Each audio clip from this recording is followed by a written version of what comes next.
There we go.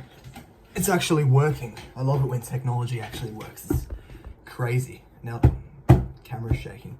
I wanted to make a video on dopamine. So if you, hold on. If you need to buy something to actually hold the phone, please. If you don't know what dopamine is, it's basically it's a chemical that makes you feel good, is the simplest possible explanation. So if you're doing something like, eating a lot of junk food, if you are, even exercise actually can release dopamine.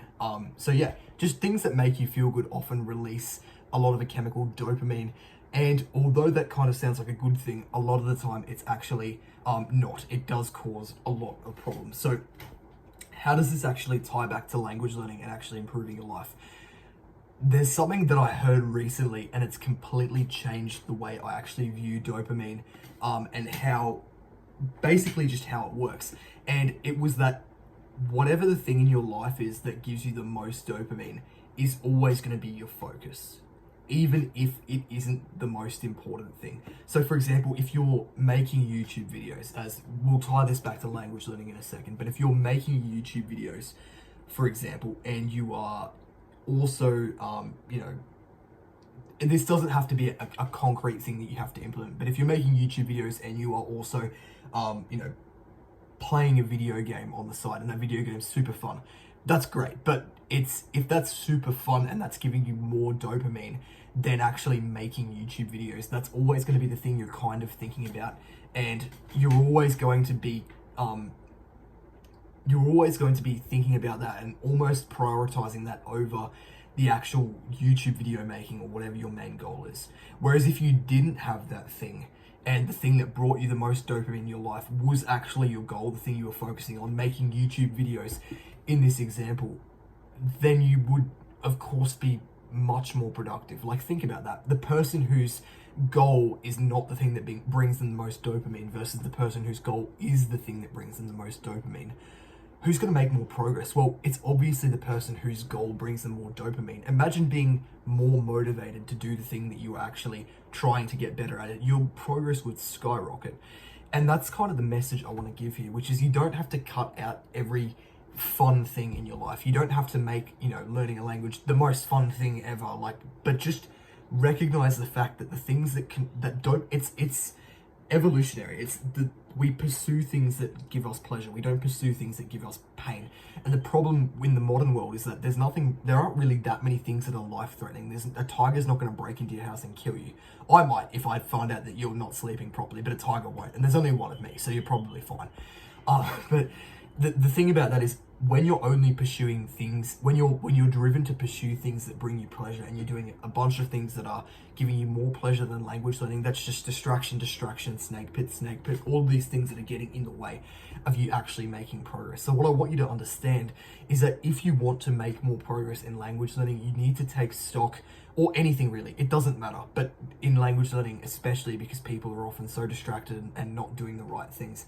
If you want to make more progress, you need to take stock of what's actually giving you hits of dopamine and what's actually giving you the most, not happiness as in fulfillment, I mean happiness as in like dopamine, like chemical happiness. The things that are giving you the most chemical happiness are getting in the way of lower dopamine things that are actually going to give you the most emotional fulfillment, like language learning or any long-term goal you might be setting yourself.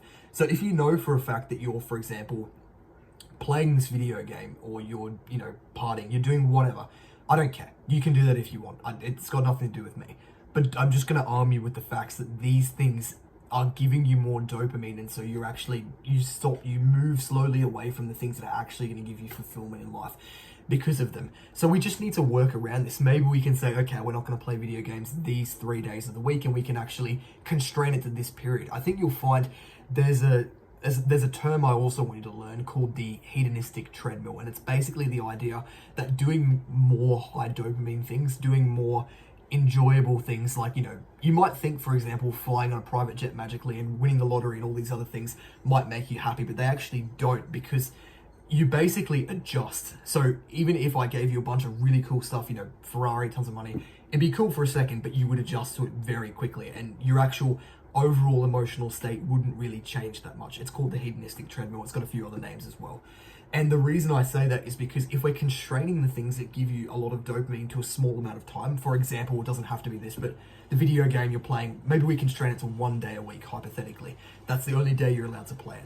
It wouldn't actually, although it might seem difficult to do and you'll have a craving to do it, it wouldn't actually lower your emotional state at all. I guarantee you, if you try, it won't actually lower your happiness. But what will happen is if you know within yourself you're not allowed to do this on other days, and the activity that's bringing you the most dopamine is language learning, which is also the activity that's going to bring you the most fulfillment, your life's getting better.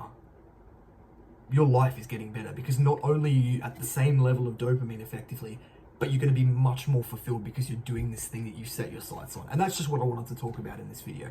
So the takeaway is just to take stock of what's actually giving you dopamine.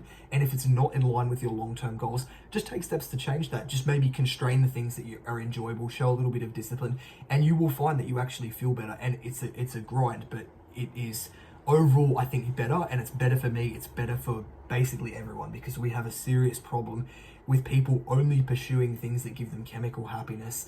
And I've heard people say things like, oh, like, why would I give up junk food? That's like happiness. And it blows my mind because they have no understanding of how chemical happiness and dopamine and all that stuff, there's a bunch of other hormones, endorphins, serotonin, all that stuff. I'm not an expert on it by any means.